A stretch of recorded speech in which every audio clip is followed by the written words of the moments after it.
श्री गुरवे नमः। स्थापकाय च धर्मस्य सर्वधर्मस्वरूपिणे अवतारवरिष्ठाय श्री तत्वानंद स्वामिने नमः। प्रिय आकु बंधुलारा, మనందరం కూడా యోగాభ్యాసం ద్వారా ఆరోగ్యాన్ని భౌతికంగా పొందడమే కాకుండా మానసికంగా కూడా మనం పరివర్తన చెందడాన్ని గమనించవచ్చు. ఎవరైతే మానసికంగా పరివర్తన చెందుతారో వారికి శరీర ఆరోగ్యం కూడా స్థిరంగా ఉంటుంది. మానసికమైన పరివర్తన లేకుండా శరీరం ఆరోగ్యవంతంగా ఉండడం కూడా సాధ్యం కాదు. ఎందుకని అంటే మనసు పైననే మానవుడి యొక్క జీవితం ఆధారపడి ఉంటుంది. భౌతికమైన సౌకర్యాలు తక్కువగా ఉండి కూడా మానసిక పరిపక్వత కలిగిన వాళ్ళు సంతృప్తికరంగా జీవిస్తారు.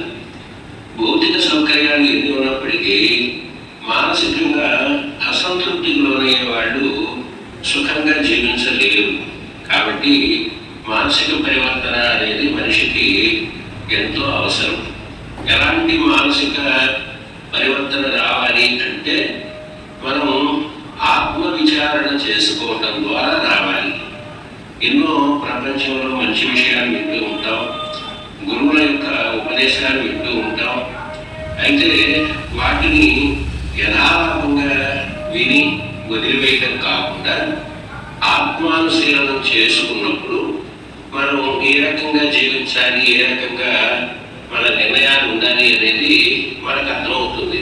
యోగం కూడా మనందరికీ అటువంటి ఆత్మావలోకన విధానాన్ని నేర్పుతుంది కూడా. ప్రధానంగా మనం దుఃఖానికి లోను కావడానికి కారణం ఏమిటి అంటే రాగద్వేషాలు. రాగము అంటే సుఖ అంశయీ రాగ అని యోగ శాస్త్రం చెప్పింది. మనం ఒక సుఖాన్ని పొందుతూ ఉంటే ఆ సుఖం ఎల్లవేళలా అలాగే కలగాలి అని కోరుకోవటమే రాగము. ద్వేషము అంటే దుఃఖ అంశయి ద్వేష, దుఃఖాన్ని అనుసరించి నడిచేది ద్వేషం.